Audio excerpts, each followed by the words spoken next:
I'm Celine Williams, and welcome to the Leading Through Crisis podcast, a conversation series exploring resiliency and leadership in challenging times. So my guest today might be a familiar face to some of you, having been on the show before. This is Karin Reed, who is back for a second time. She is an Emmy Award-winning journalist and CEO of Speaker Dynamics, and she recently published her third book, Suddenly Hybrid: Managing the Modern Meeting. Karin, it's really nice to see you again. Celine, it's great to be back. Thank you so much for having me again. I was really excited about this conversation. Oh, me too. I loved speaking with you last year, and I think that the book that you have recently released is super timely, as I know we've discussed remote meeting stuff in the past. So I'm excited to get into this conversation with you. And thank you for coming back, because it's always nice to have familiar faces back on the show. Absolutely. No, I like being able to get reacquainted with people and find out what they're up to. So it's as much fun for me as hopefully it is for you. Absolutely. So as you know from last time, I always ask the question, what does leading through crisis mean to you? What comes up for you? And I'm curious, having been a year-ish since we did this last, and having published a new book in that year, and having, been through all of the things that happen in a year of time, because it is a lot. Now, at this point, when you hear leading through crisis, what comes up for you, or what is kind of top of mind inside that concept? Well, I think that because of my history in broadcast news, I kind of thrive well in crisis anyway, because I kind of made my living in that. So Yeah. it takes a lot to rattle me in the first place, which is good because there's been a whole lot to get rattled by over the last 2 years. But I think what's interesting now is when we last spoke, crisis was very raw.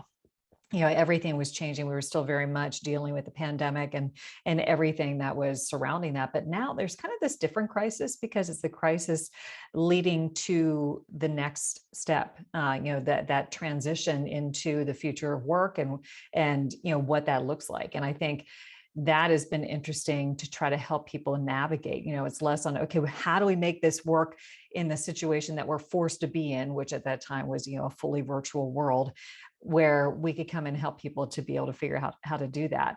And now, a lot of the work that I'm doing is helping companies to be able to transition into the hybrid world, where you do still need the muscles that we, build up over our fully virtual lives, but also incorporating it with the ones that we had prior to the pandemic. So that's the crisis right now, is the crisis of figuring out, okay, it's no longer okay to be in emergency mode. Now we need to be more strategic and make sure that we are making the right choices for the foreseeable future.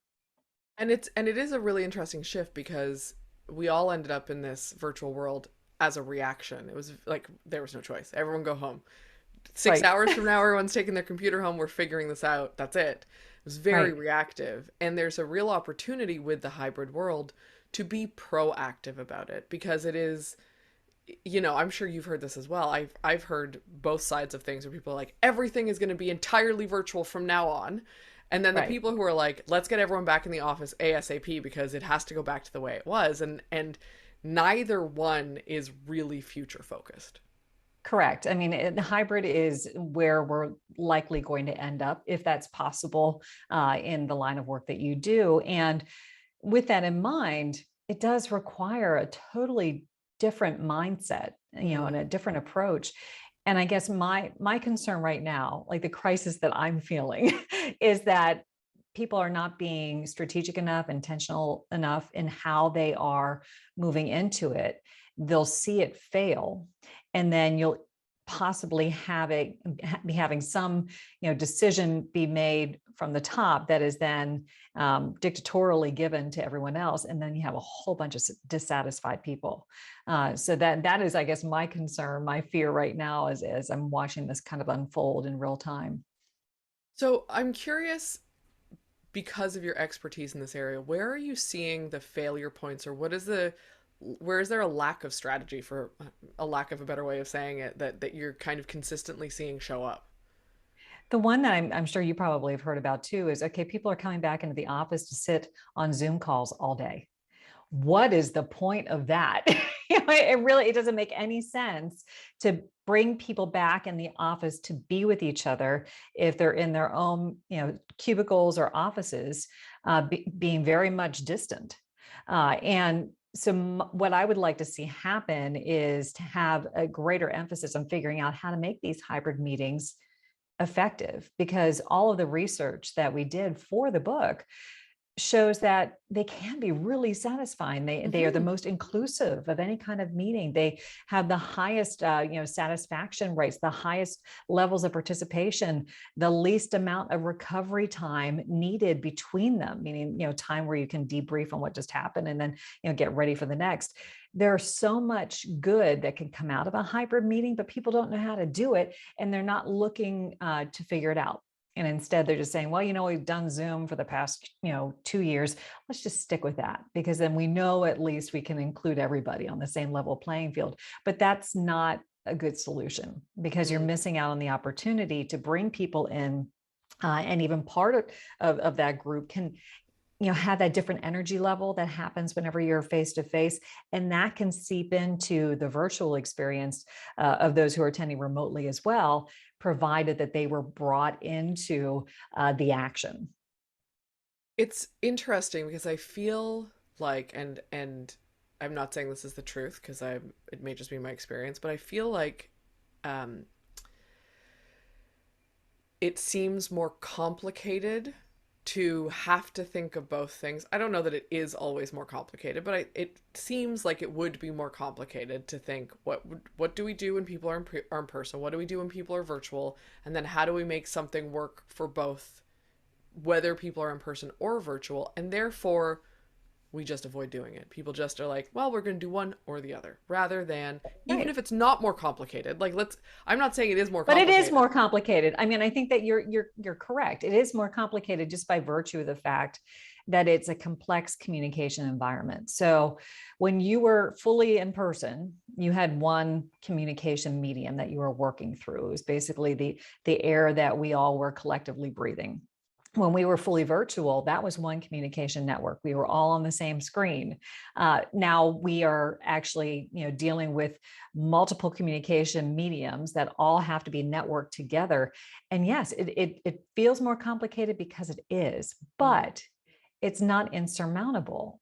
So you just have to have some strategies around it to make it work. And it requires, we Joe and I talk about how it requires the right hardware, the right software, and the right skillware. So you need the technology to support it, from a hardware standpoint in the meeting room design, as well as, Hmm. the remotes need to have, a great quality webcam, good audio, good lighting on their faces so you can read facial expressions.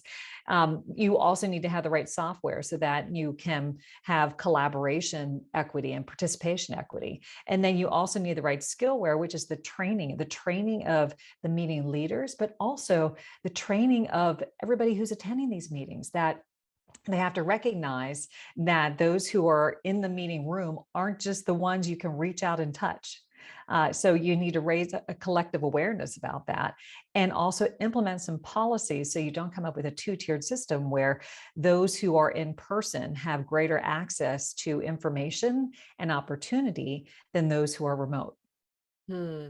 So I'm curious about that because I can see that piece being very challenging because, Mhm. you know, even when people were sent home for the pandemic and were working virtually, and then in many cases, some people went back to the office for various reasons, whether it was executives who they could go back, and so an executive team would go back where everyone else still had the choice to stay home, because that was very common in my experience, or they had to, it was a lot easier for some people to do their work in an office environment, or it was required in some ways.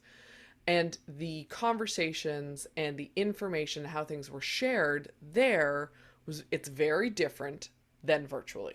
When everyone Right. was virtual, when so just that experience, I think everyone was like, "Oh, this is really, it really highlighted the difference." And I'm Right. curious, in this hybrid meeting environment, how how can that be made equitable in some way? How, like, what are some of the things that people should even consider to ensure that that disparity doesn't exist? Because it kind of, I think of if people are in a meeting room together and some people are virtually, the people in the meeting room on a break, they're all like chitter chattering and having their Right. conversations. The And meeting the outside of the meeting. exactly. So, like, what are Mhm. some of the ways that, or even just maybe ways, but also what should people think about to Yeah. minimize that sort of thing? Yeah, there's a bunch of different things that are immediately popping to mind. The one thing that is kind of the overarching goal is to make sure that any information needs to be explicit rather than implicit, meaning that you don't have to access it by being, there and take it in by osmosis. That should be a primary focus, is to make sure that everything's documented Mm, so that anybody who is located anywhere can access the same information. So if you look at those companies that have been leading the way in terms of remote work, like a GitLab, they are documenting everything, and everybody can access it regardless of your level in the enterprise. That documentation orientation is really, really important if you're in a hybrid situation, because you don't want that to be a situation where, oh, I know so much more if I'm in the office versus if I'm remote. It's also a big, in terms of like building your culture and team cohesion and those team ties. So in terms of the meeting itself, there's a couple of different things I'll mention as strategies that I would highly suggest you employ. The first one is just making sure that you have remote speak first.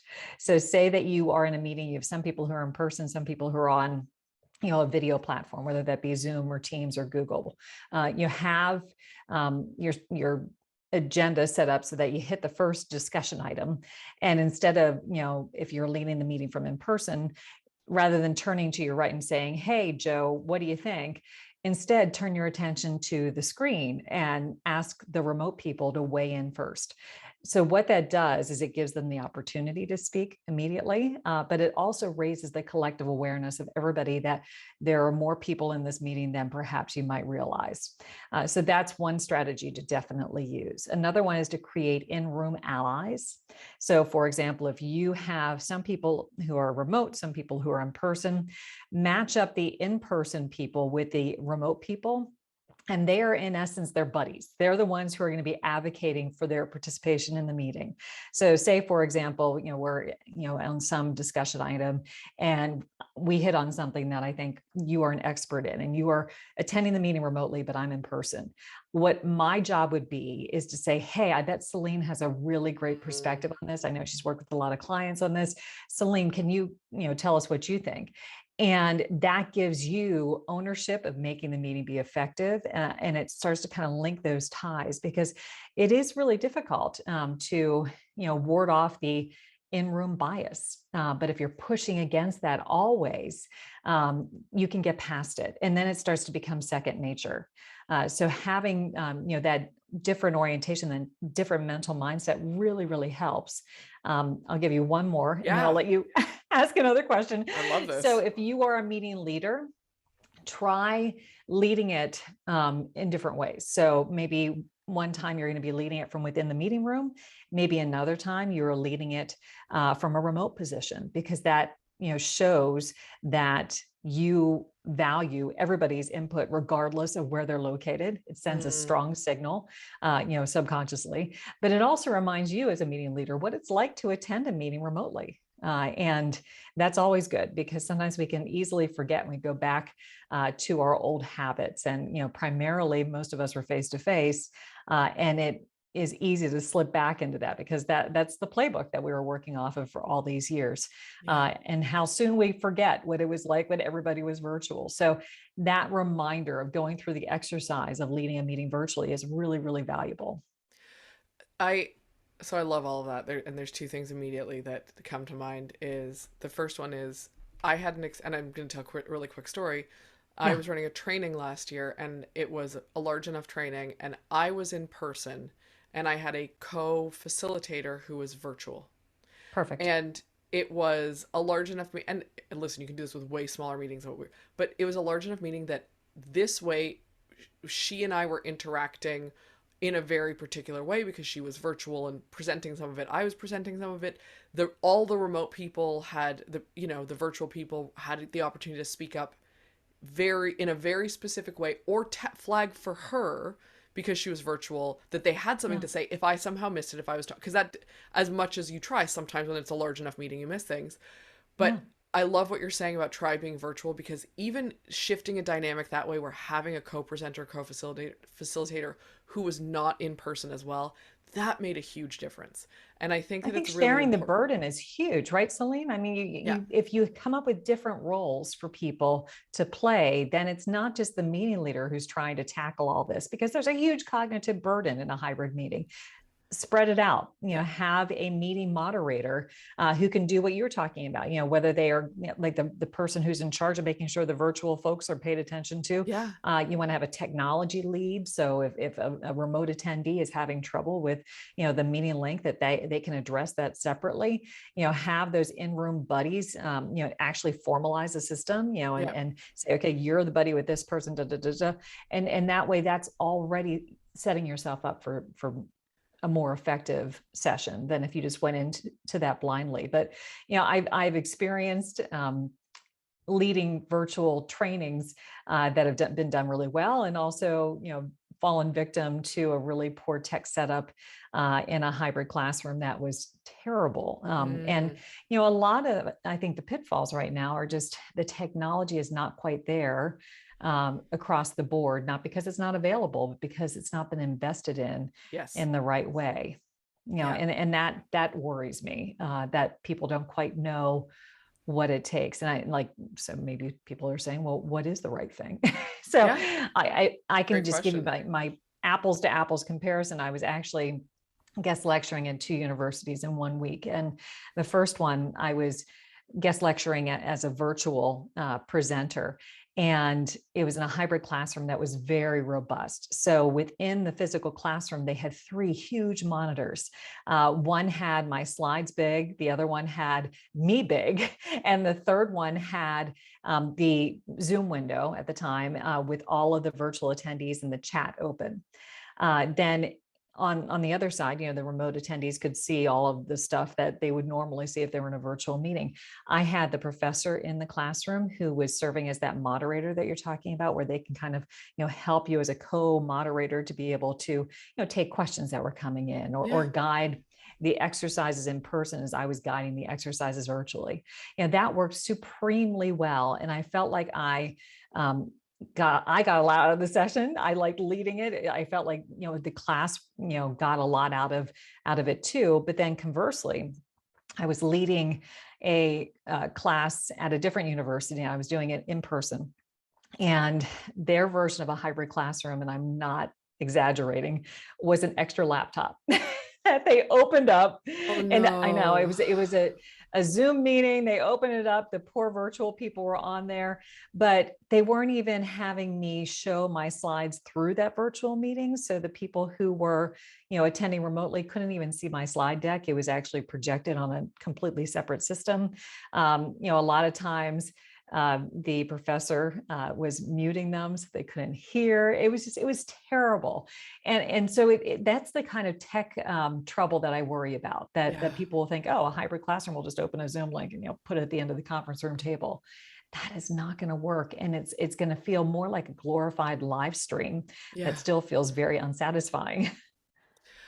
It's astonishing to me, the difference in what you're talking about, and the fact that that exists to that level at this point, because I we've think all it experienced. exists in a lot of places, right? But that it's astonishing. Like, I don't think there's anyone at this point who, 80% of people who've been in any kind of virtual meeting have been in at least one where you've been on the receiving end of that. Even if it was the first month of the pandemic when people were trying to figure things out and you were like, this is a terrible experience. I can't follow it. This isn't working.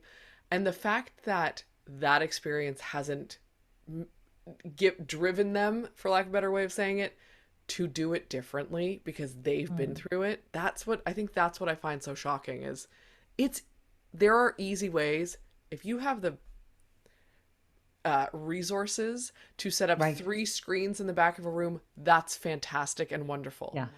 Yeah. And not everyone does. And there are still easy, inexpensive ways to make it better than what you've just spoken about. And it's just about One considering. big monitor as opposed Yeah, to a little right. tiny monitor with a little webcam and inadequate audio. That is, kind of the typical video enabled conference room I see Yeah. right now. And the early, pushback that I'm hearing about is just that the audio in the conference room is not up to snuff. And it's difficult for remote attendees to hear the conversations that are going on, and they feel like they are marginalized. And Yeah. and that there was a really amazing survey that came out by Barco a couple of months ago, and it was talking about how people were doing who were working in a hybrid environment. And 30% of those they surveyed said that they would consider a job offer from another company that was hybrid, provided that they had a set hybrid meeting policy in place. Like, it was that important, that and they felt That's like interesting. there was just a lack of attention given to having it be laid out, because it does require forethought. It requires interaction between the IT department and the end user, and a really collaborative approach to making sure that what they put in place from a technology standpoint actually is helpful. Yeah. I was actually talking to a client the other day who is, I'm going to be brought in as a kind of a Yeah. communication resource for their meeting room design. And they were talking about how, oh yeah, we've got this conference room camera, and it's really at the top of our big monitor, kind of looking down. I'm like, okay, so if you want to create participation equity and make people feel like they are a part of the conversation, why do you have the webcam at the top of the, right near the ceiling? Like, that's not an effective place to put it. Put it at, at eye level for everybody else who's sitting around the conference room. Yeah. Yeah, so it's simple tweaks like that, which you think don't make a difference, but they really do, because it's all in how you're making people feel on the other side. And so it's that kind of stuff that, that's a small tweak. At least they have a nice conference room camera, right? But if you're really thoughtful and you talk to people who are using it, you can get a sense of, oh, that's interesting. So rather than having the camera here, I should have it here. Or, Mm. what about the lighting? How can you ensure that everybody can see each other's faces adequately? Not having the long conference room table and the bowling alley view. Instead, put people in a semicircle.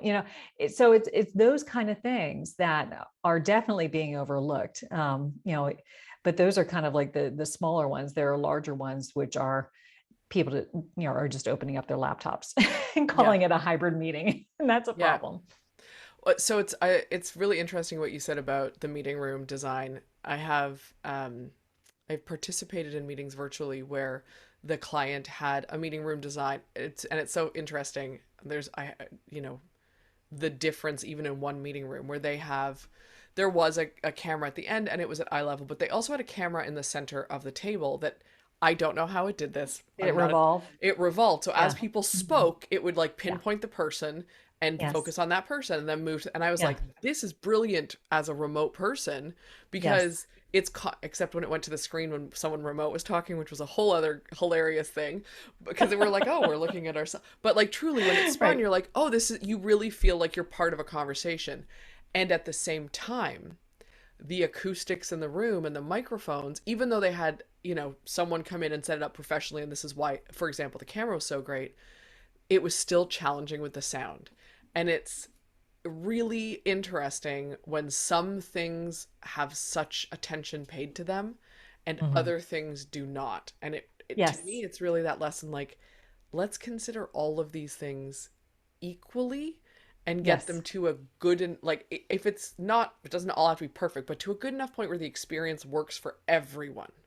Yes. And people are much more tolerant of poor video quality than they are of poor audio quality. And it's funny because I think audio is often the afterthought, because you can't hear how you sound, right? Mhm. And unless somebody's on the other side saying, wow, I can't handle this, I can't hear what you're saying, I'm frustrated, and is very vocal in Mhm. their opposition, people just kind of let things slide. And that really should be priority one. So, and what you're talking about, it sounds like there's something called a meeting room owl, which is the revolving thing. It's Yeah. actually a really cute little piece of technology. But yeah, and I think you need to try these things out, be willing to change it if it's not working, and recognize that this is an evolving situation in terms of what technology is going to work for your teams, what works for your organization, Yeah. and make those tweaks. But it's kind of, test, change, test, change, test. Okay, land on the thing that really works, Yeah. and it's important to go through that process. And I love what you said about, people overlook the importance of audio. I mean, you have a background in broadcast. I have a number of friends who are in film and television, and they will tell you that you can forgive a lot of the video, of the visual, of the lighting, I mean, you can also correct some of it, but the audience will forgive a lot of that if they Yeah. can hear what is being said and they can Yes. connect to the words. But Yep. when you cannot hear, it doesn't make a difference how beautiful it is. It doesn't make a difference how great it looks, because you're not in the story. You're not in whatever. Right. And if we think of that in the meeting room and take that nugget that you said, because I think it's so important, that's a great starting point to not forget. Because Yes. if we can't hear, it doesn't make a difference how good you look. Absolutely. Totally agree. Um, I wanna I want to ask this question before we wrap up, which is, we've covered a lot, and I know there's always so much more that we could talk about, but I'm curious if there's anything that you want to make sure you either emphasize before we wrap it up or talk about before we wrap it up. I think it's just important to remember that this is not something that is going to happen on its own. You have to be really purposeful in preparing for a hybrid meeting that is going to work. So that means, laying out, the policies that you want to put in place. We have in Suddenly Hybrid a team meeting agreement that walks you through the steps of the things that you need to consider Mm, relative to participation, relative to pre-work. We didn't even get to talk about that, but that's also really important. Relative to how people show up if they are going to be remote. You can't have bad internet and say, I'm going to, be a remote attendee. That's not fair to you. It's also not fair to the people you're meeting with. But there's a great checklist that I would advise you go through with your team, and then share it with those who can help you to also make it happen. Because a lot mm, of times the technology needs to be there to support it, but it doesn't have to be, as you mentioned, the 3 big screens and an amazing, highly produced, setup. It can be just a matter of, okay, do I have a way of having everyone be seen and heard? And if that is a good deal, then you're already ahead of the game and ahead of most other people as well. But we would just encourage you, don't give up on it. yeah. Hybrid meetings have a lot of promise. They reflect how people want to work now, Hmm. which is hybrid and having that flexibility. Figure it out, because it's going to give you a competitive advantage. Yeah. And I love that. I think that's one of the most important things for leaders and organizations to remember, is that is now and will continue to be a competitive advantage in the marketplace. Absolutely. You bet.